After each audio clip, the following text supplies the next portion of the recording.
Hello दोस्तों, स्वागत है आपका आपके अपने चैनल उर्जित जीएस एकेडमी में। दोस्तों, आज के इस वीडियो में हम पढ़ने वाले हैं देश की प्रमुख खाद्यान्न फसलों के बारे में। जी हाँ दोस्तों, एग्ज़ाम पॉइंट ऑफ व्यू से बहुत महत्वपूर्ण है और अधिकतर जो है इससे प्रश्न जो है पूछे जाते हैं कि भारत की कुछ खाद्यान्न फसलें कौन सी हैं। अगर ये ना भी पूछा गया तो ये पूछा गया कि चावल सबसे ज़्यादा कहाँ होता है, किस राज्य में होता है, देश में किस देश में सर्वाधिक होता है। ठीक है। और कुछ और ऐसे आंकड़े जो है पूछ लिए जाते हैं। ठीक है, तो इससे संबंधित आज का वीडियो होगा। दोस्तों, वीडियो को अंत तक ज़रूर देखिएगा और ज़्यादा से ज़्यादा जो है शेयर कीजिएगा। चलिए दोस्तों, हम शुरू कर लेते हैं। देश की प्रमुख खाद्यान्न फसलें। दोस्तों, यहाँ एक शब्द आया है खाद्यान्न। खाद्यान्न फसलें मतलब वो फसलें जो खाई जाती है। ठीक है, खाते तो हम सारी चीज़ें हैं, पर खाद्यान्न फसलें जैसे चावल हो गया, गेहूँ हो गया, मक्का, ज्वार, बाजरा, है ना, सीधे इसको खाई जाती है। लेकिन कुछ फसलें व्यापारिक फसलें होती हैं जिनका हम केवल व्यापार के रूप में यूज़ करते हैं। ठीक है, जैसे कपास हो गया, गन्ना हो गया, ठीक है, चाय हो गई, ये सब व्यापारिक फसलों के तहत आते हैं। ठीक है, इसके पिछले वीडियो में जो है हमने जाना था कि फसलें कौन कौन सी होती हैं, है ना। और जैसे कि अगर हम कहें तो अगर हम बात करें कि क्रॉप फसल क्या है, व्यापारिक फसल क्या होती है, इन सभी के बारे में जो है हमने पिछले वीडियो में जाना था। अब आज की वीडियो में हम जानेंगे भारत की प्रमुख खाद्यान्न फसलों के बारे में। तो चलिए दोस्तों, हम शुरू करते हैं। तो सबसे पहले है धान। धान यानी चावल, जिसे हम कहते हैं देसी भाषा में चावल। ठीक है, धान मैंने यहाँ पर इसलिए लिखा है क्योंकि जब उगाया जाता है ना धान, तो धान बेसिकली धान के फॉर्म में ही रहता है ना। उसके ऊपर एक जो उसकी कवर रहती है धान, ठीक है, उसको जब मशीन या दूसरे और औजार के माध्यम से जब उसको चावल उससे निकाला जाता है, तो वो जो कवर रहता है वो भी बहुत उपयोगी होता है।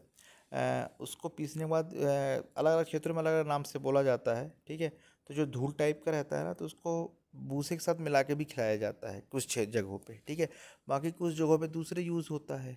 ठीक है, भूसे के साथ मतलब नहीं, उस पूरे छिलके को नहीं खिलाया जाता। जब धान से चावल निकाला जाता है तो उसमें कुछ चीज़ें रहती है तो उसको यूज़ करते हैं, बाकी वो उसे भूसी बोला जाता है, उसको हटा ली जाती है। ठीक है, वो अलग हो जाता है छिलका छिलका। ठीक है, तो धान को ही चावल कहा जाता है। और अब चावल जो है ना, ग्रेमिनी कुल का पौधा है। ठीक है, इसका जो है वानस्पतिक नाम ओराइजा सटाइवा है। बहुत इंपॉर्टेंट है, एग्ज़ाम में पूछा भी गया है। ठीक है, यही चीज़ें पूछी जाती है।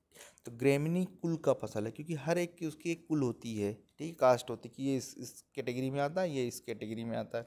तो धान किस में आता है? ग्रेमिनी में आता है। ये रट लीजिए, यही प्रश्न पूछा जाता है। इसके बाद जो है अगला है, इसका वानस्पतिक नाम क्या है? इसका वानस्पतिक नाम है ओराइजा सटाइवा, इसका वानस्पतिक नाम है। ठीक है, अब दोस्तों हमने पिछले वीडियो में भी ये भी जाना था कि कौन सी फसल है। तो चावल जो है ना, वो खरीफ की फसल है। बेसिकली तीन फसलें होती हैं भारत में, रबी की फसल, खरीफ की फसल, और एक होता है दोनों का मिक्सर होता है। ठीक है, जिसमें ककड़ी, खीरा, जो अभी वर्तमान में गर्मी चल रही है तो इसमें जायद जिसे फसल कहा जाता है वो होती है। तो आप देख रहे होंगे कि बाज़ार में ककड़ी बड़ी लंबी, एक बड़ी सी लंबी टाइप की ककड़ी आती है, एक खीरा आता है। इसके अलावा जो है तरबूज, खरबूज, ये सारे जो है ना सब इसी मौसम में उगते हैं। ठीक है, तो ये चीज़ें हैं। तो धान जो है बेसिकली खरीफ की फसल है, और खरीफ की फसल जो वो फसल होती है जो बेसिकली गर्मी के बाद जो बरसात आती है उसमें बोई जाती है। और बरसात और खरीफ सारी फसलें जो है खरीफ की फसलें, आप दो तीन चीज़ याद रख लीजिए, आपको हमें कभी नहीं भूलेगा। खरीफ की फसल जो होगी ना, उसको तापमान ज़्यादा चाहिए होगा। ठीक है, पहली बात। दूसरी बात, टेम्परेचर के अलावा क्या चाहिए होगा? उसको पानी ज़्यादा चाहिए होगा। ठीक है, तो ये दो कंडीशन ऐसी है कि खरीफ की फसल के लिए चाहिए। और जो खरीफ की फसल है ना, उसकी एक क्वालिटी, एक चीज़ ये भी है कि उसको जून से लेके और सितंबर का आखिरी यानी अक्टूबर के फर्स्ट वीक तक जो है काटा जाता है। लगभग अक्टूबर तक में उसे काट लिया जाता है। ठीक है, तो ये होती है खरीफ की फसलें। तो चावल भी यही है। चावल दोस्तों जहाँ उगता है आप उसमें देखेंगे कि उसको पानी बहुत चाहिए। तापमान तो चाहिए ही चाहिए, पानी बहुत चाहिए। क्योंकि मैं बहुत अच्छी तरह से इस चीज़ को मैंने देखा हुआ है, ये मेरा खुद का पर्सनल एक्सपीरियंस है। मैंने देखा हुआ है कि अगर आप चावल के जब जहाँ पे उग रहा है उस खेत में आप जाएंगे ना, उसमें पानी रहेगा, और जब पैर रखेंगे ना आपको गुनगुना पानी मिलेगा, मतलब गुनगुना गर्म सा रहेगा। ठीक है, और चावल के खेत की एक बात और ये भी है कि वहाँ से जैसे पैर आप रखेंगे तो दबेगा पैर, और वहाँ से बुलबुले निकलने लगते हैं। ठीक है, तो चावल खेत से भी मीथेन गैस भी निकलती है, ये चीज़ भी आप नोट कर लीजिए। प्रश्नों में बहुत बार पूछा गया है कि मीथेन गैस कहाँ कहाँ पाई जाती है, तो मीथेन गैस जो है चावल के या धान के खेतों से भी निकलती है। इसके अलावा दोस्तों जैसे हम देखते होंगे, आपने देखा होगा कोई नाला गुजर रहा है, ठीक है, उसमें से जो बुलबुले सड़ी होके बुलबुले निकलते हैं, ठीक है, तो सड़ जाता है तो उसमें से एक तो ऑक्सीजन कमी हो जाती है, इसलिए बदबू आती है। ठीक है, अमूमन यही मतलब यही है कि अगर किसी गंदे पानी से बदबू आ रही है, इसका मतलब ऑक्सीजन की कमी हो गई है। तो मैं बात कर रहा था मीथेन गैस की, तो आप जब वहाँ से निकलते हैं ना, तो उसमें जब देखेंगे बुलबुले निकल रहे हैं ना, वो मीथेन गैस होती है। तो ये प्रश्न पूछा जा चुका है कि मीथेन गैस कहाँ कहाँ पाई जाती है, तो ये चीज़ आप याद रखिएगा। तो उसमें से एक धान का खेत भी है। तो हम पढ़ रहे थे चावल यानी धान, तो ग्रेमनी कुल का पौधा है और वनस्पति या ओराइबा सटाइबा इसका वानस्पतिक नाम है। दोस्तों मेरे द्वारा जितनी बातें बोली गई हैं सारी इंपॉर्टेंट है जीएस पॉइंट ऑफ व्यू से, ठीक है, इसलिए ध्यान से सुनिए और उसको ज़्यादा से ज़्यादा जो है शेयर कीजिए, जिससे इसका फ़ायदा और लोग को भी मिल सके। ठीक है, चलिए, धान एक उष्णकटिबंधीय पौधा है। ठीक, मैंने अभी क्या बताया था, उष्ण धान को कैसी टेम्परेचर चाहिए, ज़्यादा गर्म चाहिए, यानी ये ठंडे क्षेत्र में चावल नहीं होता है।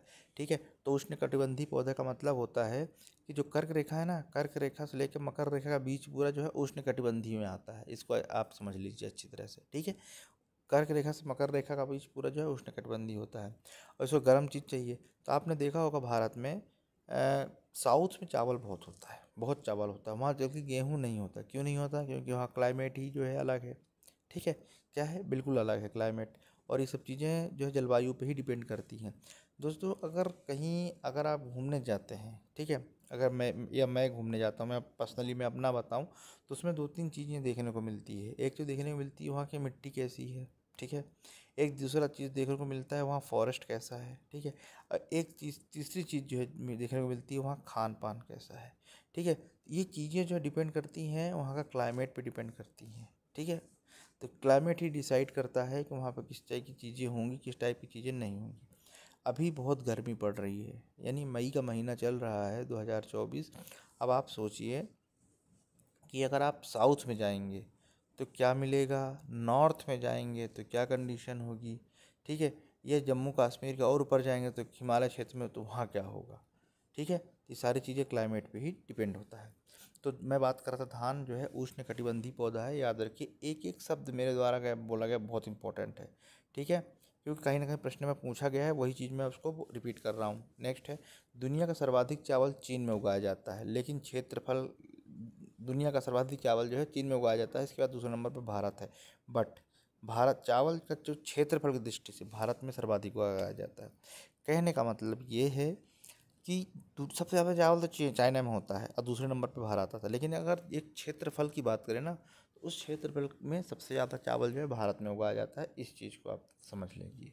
ठीक है, कहाँ उगाया जाता है, क्षेत्रफल की दृष्टि से। ठीक, भारत में सर्वाधिक चावल पश्चिम बंगाल और तमिलनाडु में बोया जाता है। होता सबसे ज़्यादा कहाँ है, पश्चिम बंगाल में है। ठीक है, अब कुछ लोग ये कहते हैं कि धान का कटोरा तो छत्तीसगढ़ को कहते हैं। ठीक है, बिल्कुल चावल वहाँ होता है, लेकिन सर्वाधिक चावल कहाँ होता है, सर्वाधिक चावल होता है पश्चिम बंगाल में। ठीक है, मुझे कमेंट्स बॉक्स में बताइएगा कि जो सन है ना, सन जिससे रस्सी बनती है, ठीक है, वो कौन सी ऋतु की फसल है, रबी की है या खरीफ की है, ये मुझे बताइएगा आप। ठीक है, अगर आपको ऐसा अगर आपको अगर नहीं पता है तो आप मुझे कमेंट्स बॉक्स में बताइएगा, मैं आपको बताऊंगा, लेकिन आप मुझे कमेंट्स में बताइएगा सन जो है कौन सा उसका है। ठीक, अब नेक्स्ट है, भारत में सर्वाधिक 3 चावल उत्पादक वाले राज्य कौन से हैं, पश्चिम बंगाल, उत्तर प्रदेश और आंध्र प्रदेश। ठीक है, पश्चिम बंगाल, उत्तर प्रदेश और आंध्र प्रदेश, ये 3 भारत के प्रमुख चावल उत्पादक राज्य हैं। प्रति हेक्टर में अगर हम बात करें तो पश्चिम पंजाब में सर्वाधिक होता है प्रति हेक्टर में। ठीक है, इसके बाद अगला देख लेते हैं। अगला है, चावल को बहुत अधिक धोने, इम्पोर्टेंट है, चावल को बहुत अधिक धोने और पॉलिश करने से विटामिन B1 यानी थायमिन नष्ट हो जाता है तथा बेरी रोग होने का खतरा होता है। कहा जाता है कि चावल को ज़्यादा नहीं धोना चाहिए। आप घर पे आप देखिए, 3 मैक्सिमम 3 बार चावल को धोते हैं। ठीक है, अब ज़्यादा धोएंगे ना तो आप एक देखेंगे चावल का कलर अलग टाइप का हो जाता है। ठीक है, फूला फूला सा दिखने लगता है। तो चावल को ज़्यादा नहीं धोना चाहिए, क्योंकि उसके कुछ पोषक तत्व है ना निकल जाते हैं। जैसे कि कहा जाता है कि सब्जियों को काट के नहीं धोना चाहिए। ठीक है। आप काट के देखिए पालक को काटिए, फिर धोइए। उसमें से क्या होगा, जितने ग्रीन ग्रीन चीज़ें होती है ना, सब निकल जाता है। तो कभी भी नहीं धोना चाहिए चावल को और पालक को काट के। उसी प्रकार चावल को भी ज़्यादा नहीं धोना चाहिए, नहीं तो उसमें से B1 या थायमिन नष्ट हो जाता है। अब यहाँ से प्रश्न क्या बनता है, प्रश्न यही बनता है कि चावल को धोने से क्या नुकसान है। तो ये B1 या थायमिन नष्ट हो जाता है और रोग होता है बेरी बेरी, इस चीज़ को भी देगा। ठीक है। तो दोस्तों अब यहाँ पे हम एक नोट देख लेते हैं। जिन क्षेत्रों में पॉलिश वाला चावल का प्रयोग किया जाता है उन क्षेत्रों में बेरी बेरी नामक रोग होने का खतरा रहता है। ठीक है। एक पॉलिश वाला मतलब किस क्या होता है कि आजकल कुछ चीज़ें हैं जो है ज़्यादा बेचने के चक्कर में क्या उसमें पॉलिश या कलर का ज़्यादा यूज़ किया जाता है। तो जिन क्षेत्रों में अगर पॉलिश वाला चावल का यूज़ होता है ना, उसमें बेरी बेरी नामक रोग होने का खतरा रहता है। दोस्तों हम देखते हैं कि तुअर तुअर जिसे बोलते हैं अरहर, अरहर या तुअर एक ही चीज़ है। उसमें भी जो है पॉलिश किया जाता है, जिससे ज़्यादा वो दिखने में अच्छी लगती है, लोग बाग उसको ज़्यादा खरीदते हैं। तो ये वही चीज़ है कि उसमें अगर ज़्यादा पॉलिश होती है तो बेरी बेरी रोग होने का खतरा रहता है। ठीक है। नेक्स्ट है, यह इंपॉर्टेंट चीज़ है गोल्डन राइस, सुनहरा चावल। क्या होता है गोल्डन राइस? तो दोस्तों गोल्डन राइस इस चावल गोल्डन राइस जो है चावल की ही एक किस्म है, यानी प्रजाति है, जिसमें विटामिन ए अर्थात बीटा कैरोटीन अधिक मात्रा में पाया जाता है। ठीक है। इसमें विटामिन ए अर्थात बीटा कैरोटीन अधिक पाया जाता है। ठीक है। Golden rice. ठीक है। सुनहरा चावल। अब इसी का एक और है कि यह एक नए प्रकार का चावल है। ठीक है। जिसमें बीटा कैरोटीन यानी प्रोविटामिन ए होता है, जो शरीर की आवश्यकता के अनुसार विटामिन ए में परिवर्तित हो जाता है। ठीक है। और अनाज को सुनहरा रंग देता है यही बीटा कैरोटीन। ठीक है। गोल्डन राइस को जेनेटिक इंजीनियरिंग के माध्यम से जो है विकसित किया गया है, जिसका उपयोग उन क्षेत्रों में होता है जहाँ पर जो है विटामिन ए की कमी होती है और अंधापन रोकने के लिए यूज़ किया जाता है। ठीक है। तो जो गोल्डन राइस है ना, सुनहरा चावल जिसे कहा जाता है, इसमें इम्पोर्टेंट क्या है कि ये भी चावल की ही किस्म है जिसमें विटामिन ए अधिक होता है। ठीक है। और बीटा कैरोटीन नाम का इसमें जो है विटामिन पाया जाता है, जो शरीर में विटामिन ए की कमी को दूर करता है। और इसका जो यूज़ भी है उन क्षेत्रों में किया जाता है जहाँ पे सर्वाधिक जो है इसकी कमी होती है, जिससे कि बेरी बेरी रोग को क्या किया जाए, जिससे जो विटामिन ए कमी से जो है उसको दूर किया जा सके। ठीक है। जेनेटिक इंजीनियरिंग के माध्यम से इसको बनाया गया है। ठीक। तो ये है गोल्डन राइस यानी सुनहरा चावल। तो ध्यान रखिएगा, विटामिन ए और बीटा कैरोटीन ये दोनों इंपॉर्टेंट है, अधिकतर प्रश्न पूछा जाता है। ठीक है। जेनेटिक इंजीनियरिंग के माध्यम से जो है इसको बनाया गया है। दूसरा है गेहूँ। गेहूँ रबी की फसल है एवं शीतोष्ण कटिबंधीय पौधा है। चावल उष्णकटिबंधीय था, ये शीतोष्ण है। रबी की फसल के मायने क्या होगा? बोते समय तापमान कम चाहिए, जब पकने लगती है तापमान ज़्यादा चाहिए। इसीलिए इसको अक्टूबर के आखिरी में बोया जाता है और मार्च और अप्रैल में इसको काट लिया जाता है। जो अभी कुछ जगहों पे अभी जो है कट गई है, मैक्सिमम फसल कट गई है, लेकिन कुछ जगह पे अभी गेहूँ कट रहा है, तो ये सिचुएशन होती है। ठीक है। ये भी ग्रेमनी कुल का पौधा है, जैसा कि मैंने आपको बताया था ग्रेमनी कुल के पौधे के लिए। ठीक है। धान भी ग्रेमनी कुल का था, ये भी ग्रेमनी कुल का पौधा है। ठीक है। ये रबी ऋतु की फसल है। गेहूं का वैज्ञानिक नाम टिटिकम सटाइवा है। और राजा सटाइवा क्या था? धान थी। ये टिटिकम सटाइवा है, इसका वैज्ञानिक नाम है। ठीक है। गेहूं उत्पादन में चीन के बाद भारत दूसरे नंबर पे आता है। ठीक।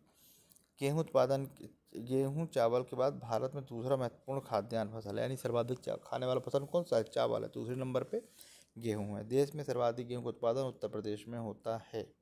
ठीक है। कार्बोहाइड्रेट और प्रोटीन गेहूं के दो प्रमुख घटक हैं। गेहूं में औसतन 11 से 12% प्रोटीन होता है। ठीक है। ये इंपॉर्टेंट चीज़, गेहूं सर्वाधिक उत्तर प्रदेश में होता है। ठीक है। अब हम बात कर लेते हैं मक्का की। ठीक है। मक्का इंपॉर्टेंट है। यह प्रमुख खाद्यान्न फसल है जो मोटे अनाज के रूप में श्रेणी में आता है। ठीक है। मक्का क्या है? एक मोटे अनाज के रूप में जो है इसको जाना जाता है और प्रमुख खाद्यान्न फसल है। दोस्तों 2023 को जो है यूएनओ ने मोटे अनाज वर्ष घोषित किया था। ठीक है। इम्पोर्टेंट फसल है मक्का। ये भी खरीफ की फसल है। 80% कार्बोहाइड्रेट मक्का में पाया जाता है। कितना? 80% जो है कार्बोहाइड्रेट किस में पाया जाता है? मक्का में पाया जाता है। स्टार की सर्वाधिक मात्रा मक्का में पाया जाता है, इसलिए बायोडीजल उत्पादन में जो है उपयोग किया जाता है। स्टार्च सर्वाधिक मात्रा में मक्का पाया जाता है, ठीक है। बायोडीजल उत्पादन में उपयोग किया जाता है। मक्के से अमेरिका में जो है बायोडीजल के रूप में इसका उपयोग किया जाता है, ठीक है। मक्का सर्वाधिक विश्व में कहाँ होता है दोस्तों? सर्वाधिक मक्का जो है ना यूएसए में होता है, ठीक है। अलग अलग किस्में होती है मक्के की, तो सर्वाधिक मक्का कहाँ पाया जाता है? तो वो पाया जाता है यूएसए यानी संयुक्त राज्य अमेरिका में पाया जाता है, ठीक है। बायोडीजल के रूप में भी जो है इसका उपयोग किया जाता है, ठीक। ध्यान रखिएगा, स्टार्च पाया जाता है सर्वाधिक मक्का में ही, ठीक है। इसलिए मैं बार बार कह रहा हूँ कि एक एक शब्द बहुत इंपॉर्टेंट है। दोस्तों चैनल को सब्सक्राइब जरूर कीजिएगा और वीडियो को अंत तक देखिएगा, ठीक है। अगर आप लाइक कर पाएँ तो लाइक कर दीजिएगा, है ना। उम्मीद है कि आप लाइक ज़रूर करेंगे। तो स्टार्च जो है सर्वाधिक मात्रा में पाया जाता है, इसीलिए इसका उपयोग बायोडीजल में भी किया जाता है। मक्का, अमेरिका में मक्का को बायोडीजल के रूप में उपयोग किया जाता है। विश्व का सर्वाधिक मक्का अमेरिका में उगाया जाता है। मक्का एक C4 पौधा है, ठीक है। यह उभयलिंग श्रेणी में आता है। बहुत इंपॉर्टेंट चीज़ है ये जो है ना, ये बहुत सारे एग्जाम में पूछा जा चुका है दोस्तों, इसलिए बिल्कुल वो मत कीजिएगा, ठीक है। C4 उभयलिंग श्रेणी में है, ठीक है। C4 एक और भी पौधा है जिसे बरसीन कहते हैं। बरसीन जो है ना घास होती है जो कि जानवरों को खिलाई जाती है, हरी घास, ठीक है। तो वो भी C4 का ही पौधा है, तो इसको भी याद रखिएगा, ठीक है। इसके अलावा जो है देश में सर्वाधिक मक्का का उत्पादन कर्नाटक में होता है, वहाँ अमेरिका में, यहाँ पे कर्नाटक में। इसमें से राजस्थान में मक्का का सर्वाधिक क्षेत्रफल है, कर्नाटक में सर्वाधिक उत्पादन होता है। अब दोनों में क्या अंतर है? सर्वाधिक उत्पादन तो यहाँ हो गया, लेकिन क्षेत्रफल के हिसाब से कहाँ है? राजस्थान में है। जैसे कि मैंने पहले बताया था कि चावल सर्वाधिक चाइना में उगाया जाता है, लेकिन क्षेत्रफल के हिसाब से कहाँ उगाया जाता है? भारत में। ठीक उसी प्रकार सर्वाधिक मक्का कर्नाटक में उगाया जाता है, बट क्षेत्रफल के हिसाब से राजस्थान में जो है ये उगाया जाता है, ठीक है। तो दोस्तों इस तरह से जो है इम्पोर्टेंट वीडियो समाप्त हुआ खाद्यान्न फसलों का। अभी और 2-4 वीडियो आएंगे, अभी एक आध दो वीडियो अभी और आएंगे। इसके बाद जो है कुछ और नए टॉपिक पे हम बात करेंगे। तो दोस्तों पढ़ते रहिए, चैनल को सब्सक्राइब कीजिए और अंत तक जो है वीडियो को ज़रूर देखिए। नमस्कार।